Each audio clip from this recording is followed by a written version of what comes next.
Welcome back to the channel. If you're new here, my name's Chris, owner of altguild, where I simply like to create. So let's get straight into it. You have to be quick if you want an altguild. altguild.com.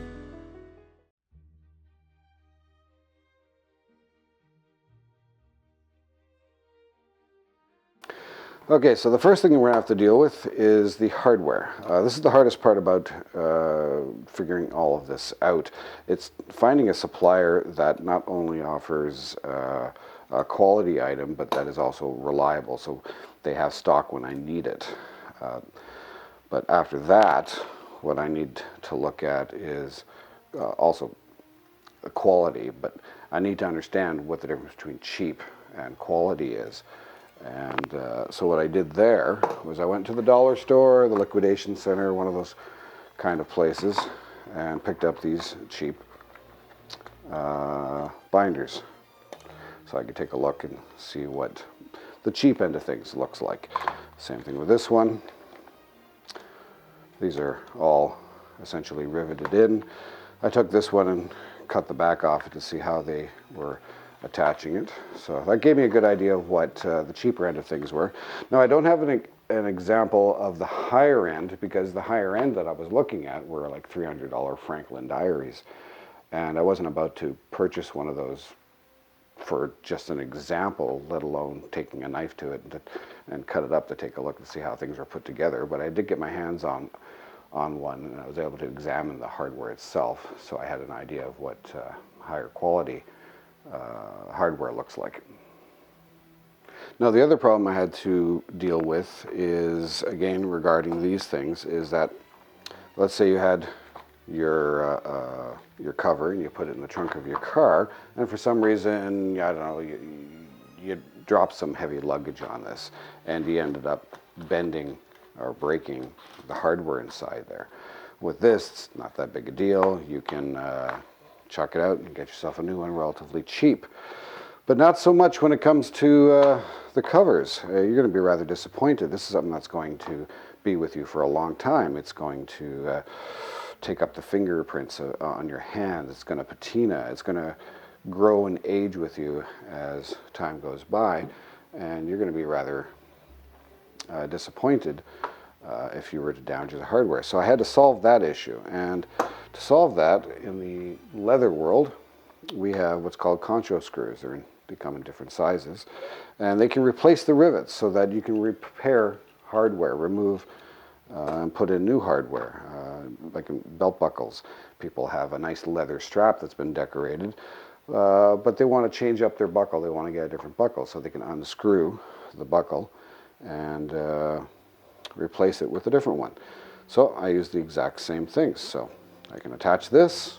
If it gets damaged, you, the customer, can easily take a common screwdriver and unscrew the screw, and you'll be able to, on my website, you'll be able to find these on my website for sale as well, but you can look around yourself at other places and find them, and you yourself can easily replace these if they ever get damaged.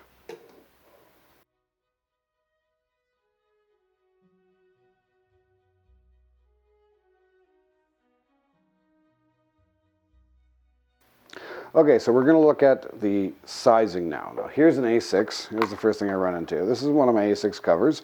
And as you can see, this is an A6 analog of a few inserts. They fit just fine into my cover. So that's A6. First problem I run into is these are A6 rings. As you can see,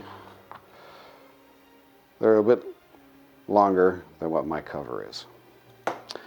The other thing is that if you were actually to put rings in to my A6, and then you were to take A6 and put that inside there, the extra ring space taking over means they're going to stick out. So I have to take that into account as well. And funny enough,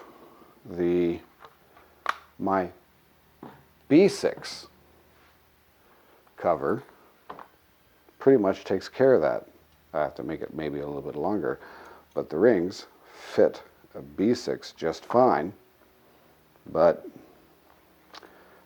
if you were to have those inside and put this on, you can see that they would still stick out a little bit too much. So I'm going to have to make the B6 height, but I'm going to have to make them a little bit larger.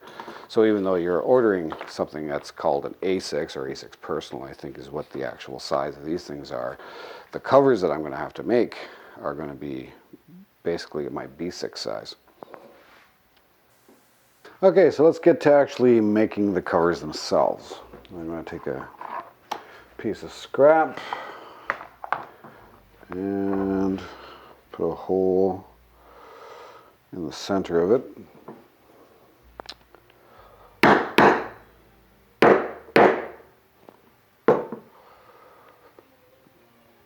That should do.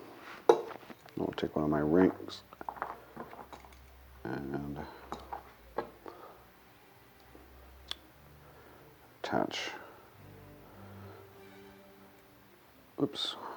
attach the actual ring to it.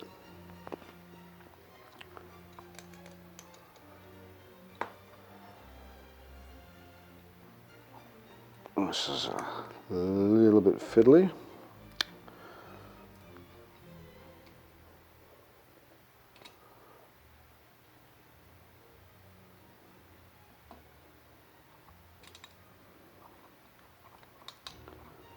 Tighten that down. Good. Now we'll put in our envelopes, and we also like to use pouches. Just make sure those are inside there so we can get a good idea of size. And now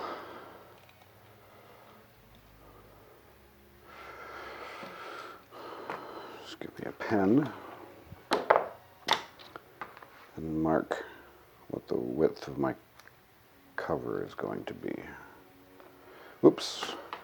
Actually, I think I'm going to, I got these tabs. I want to make the covers just a little wider because some people like to put tabs on their envelopes or other things.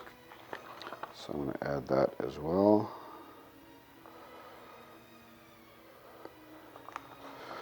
There we go. So we got a tab. And now let's have ourselves a look.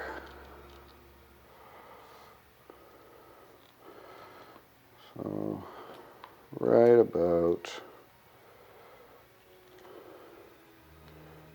here.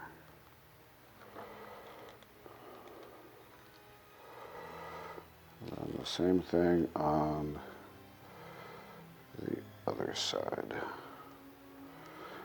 That should give us a good approximation.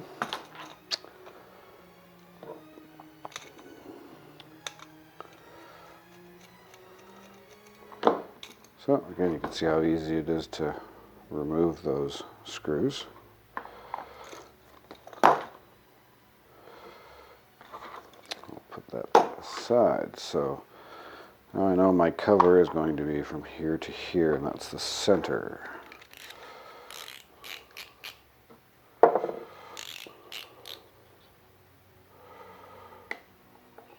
Cut that piece off.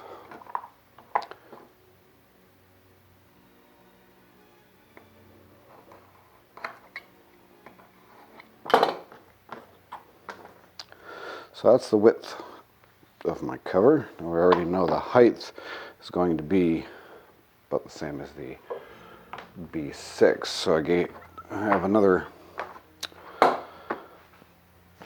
piece of scrap, and I know you're probably looking at this going, what do you mean scrap? Well, this was originally a cover I was making, but I found that whenever I'm making a cover for a customer, yeah, this is a good quality piece of leather, but the grain of the leather wasn't traveling straight across. It was traveling at a bit of an angle.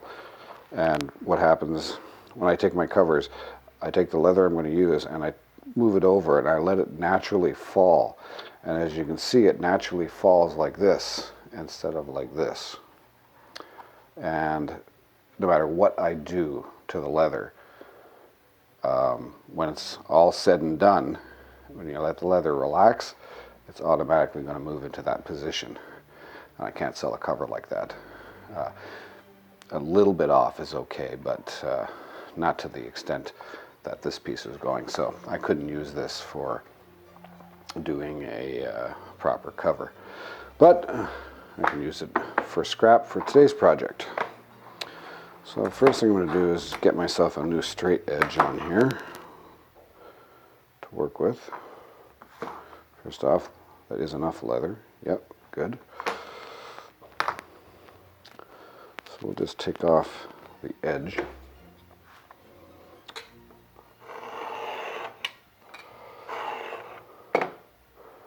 On this side.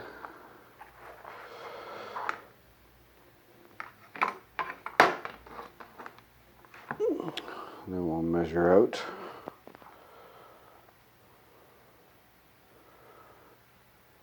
flip it around on this side.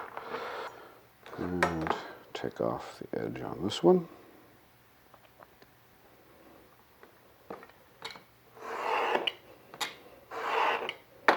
Okay, so that should give me my width.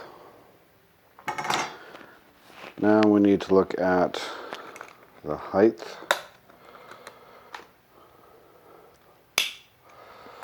So cover, this is my B6.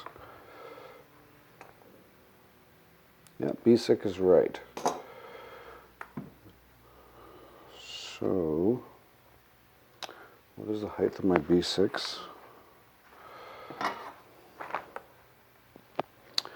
4.5-ish.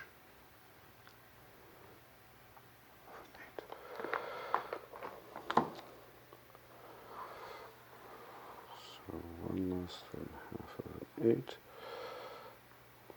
Oh, I gotta give it a straight edge first. Let's see here.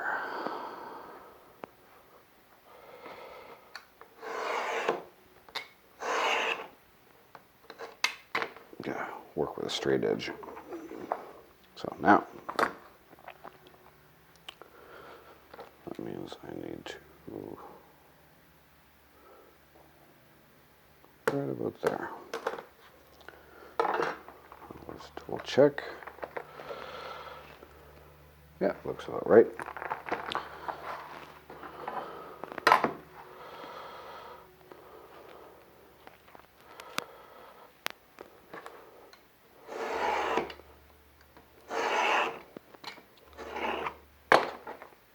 Perfect. So that's the actual width of the cover. Now we got to put our holes in place. Where are my rings? I just had them here. So we'll divide that in half. So what was the length in total? 10, 11 and a half-ish. So that's 5.5, 5.75. Yeah, that looks about right. I gotta mark my holes. That's not gonna reach. Give me 1 sec.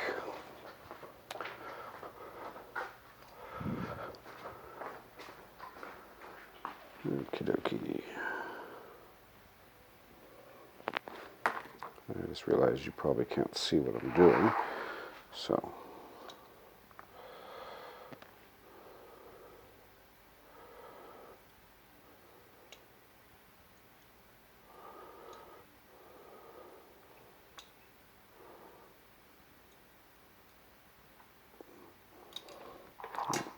There we go.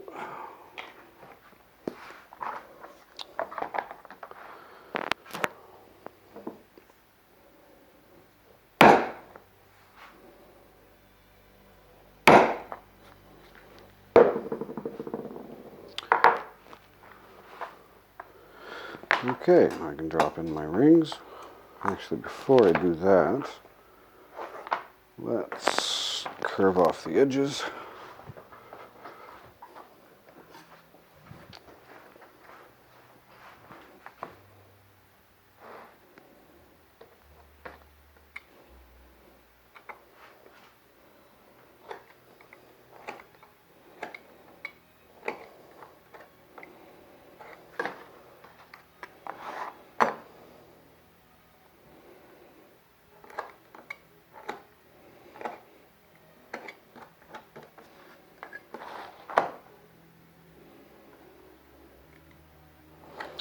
do exactly the same kind of thing with every cover that I make.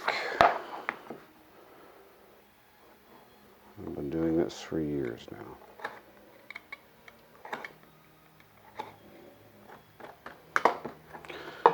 Okay, so that's that. Now these are a really straight hard edge. I like to take off the hard edge.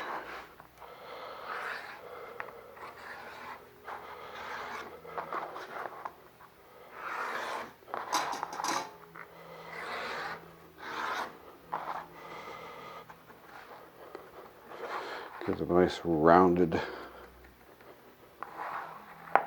surface to them.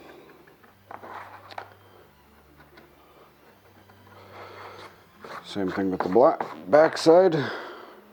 Take off that sharp edge.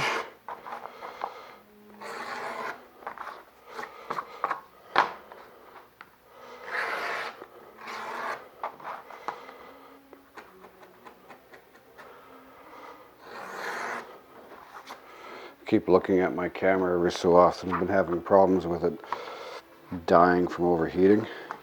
Nothing worse than going through a project like this and then having to start all over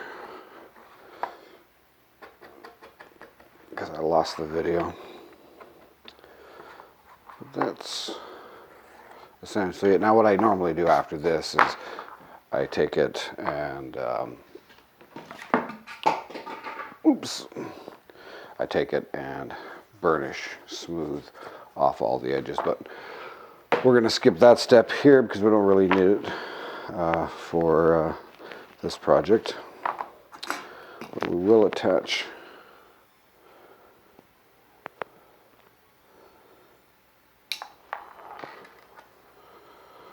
these to it. That's one.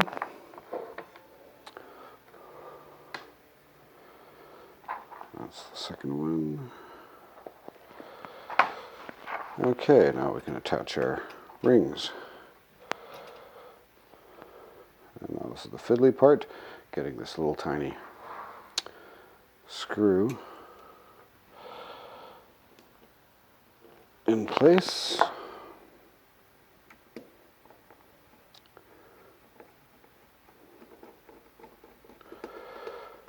Tighten that down good.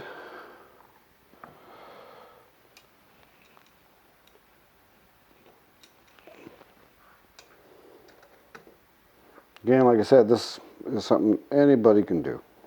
So when you have to replace it, just reverse what I'm doing. Undo the screws, remove the hardware, get a new piece, bring it in. And now we have our cover. That's what the back looks like. So that's it there. Let's just clean this up a little bit. So voila, that's the basic cover so far, but we still have one more thing to look at. And that one more thing is the closer strap. Now, I've never been a fan of this type of closer strap to hold your covers closed, whether they be a magnetic thing like this or a snap. They eventually wear out and they're not something that's easy for the average person to fix. So I much prefer, from the Traveler's Notebook, using the elastic closure instead. Well, the original Traveler's Notebook that people were into a long time ago had the elastic hole right here in the center. So you'd pull it through, but you'd be left with the knot right here. And then when you put your notebooks in, they would be sitting on this little bump that would raise, and that always bothered me. I never liked that. So I decided that I was going to put it somewhere else, and I came up with two places. I was going to put it here, or I was just going to put it off to the side just a little bit, enough that it wouldn't interfere when you're pressing down with the paper. I liked both ideas equally, and I wasn't sure which one I want to use. So eventually I literally flipped a coin. I ended up doing it this way for all my covers. Now, as you can see on here, this is in the way. I can't put the hole right here in the center. Even if I did, if you want to replace this, you'd have to detach this each and every time. But that still wouldn't really work because this is flush against the edge. If I put this knot underneath here, you'd have this bulge sticking out on the back here. So it looks to me like we're going with the other option I originally thought of a long time ago, and that is to stick it off to the side a little bit. So let's take a look. Fold that over. It looks like where would be a good spot? Somewhere along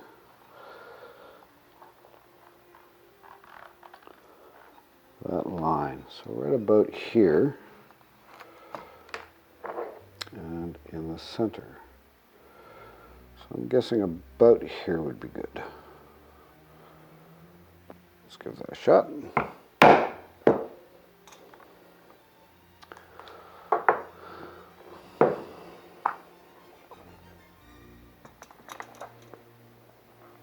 Now, of course, I would put a eyelet in there. I wouldn't just leave it raw like that. That's not a good thing to do with leather because the leather will cut into your elastic strap. But even worse, the elastic strap over time will cut into your leather and widen the hole and generally make it look ugly. So I'll take something like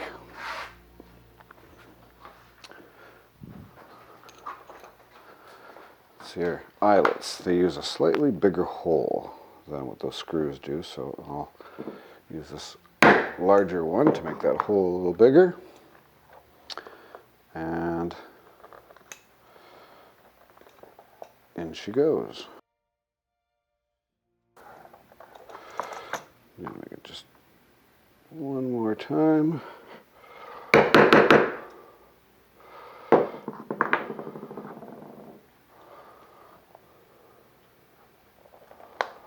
There we go, and she goes.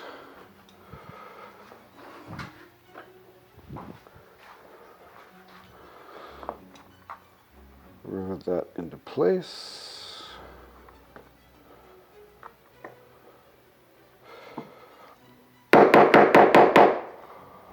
Good enough.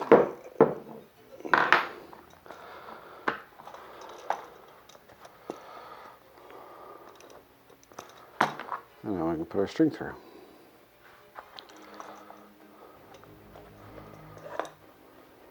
Open these up.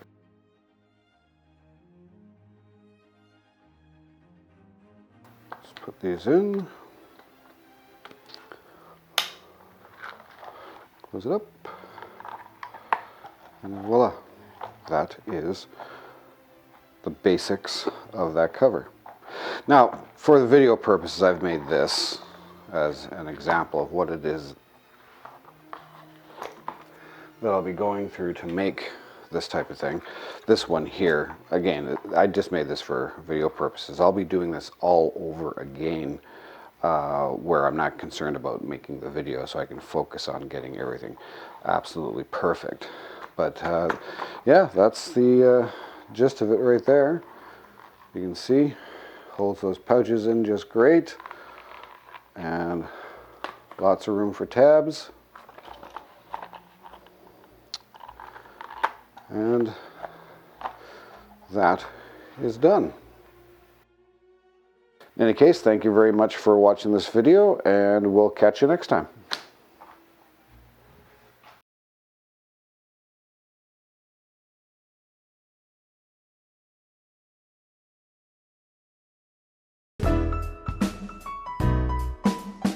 You have to be quick if you want an alt guild. altguild.com